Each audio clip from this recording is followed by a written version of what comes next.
J'ai une prophétie sur ma vie. Mais laisse-moi te choquer que la promesse de Dieu ne viendra pas. Car ce que tu cherches, espères ou attends est en toi. Mais c'est sa manifestation que nous attendons. Cela ne dépend pas de l'atmosphère, mais de sa souveraineté. Donc la souveraineté de Dieu est une réalité. Le diable n'est pas impressionné par les prophéties sur ta vie. Et les prophéties sur ta vie ne peuvent pas intimider Satan, ni influencer même les démons.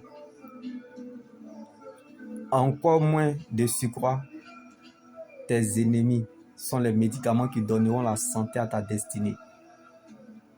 Donc, l'incertitude, la confusion, la persécution, l'adversité, c'est comme un service militaire pour tout enfant de Dieu. Mais celui qui marche avec Dieu ne sera jamais perdant. Comme Abraham, la grandeur ne surprend pas les grands.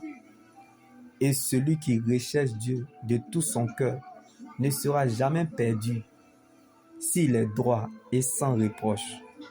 L'Éternel ne tardera pas à intervenir en sa faveur.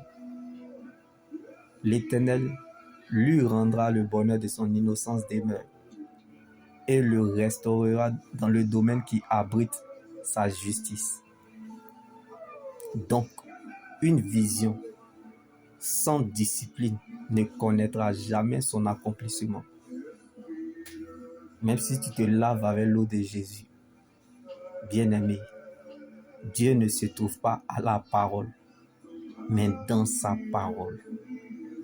Donc, à chacun son couloir, chacun dans son couloir.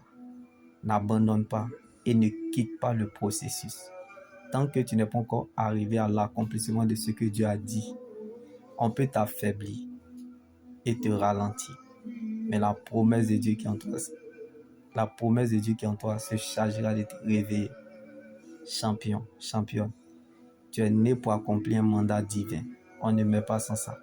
Tu es né pour ça, car ta vie est liée à plusieurs destinées.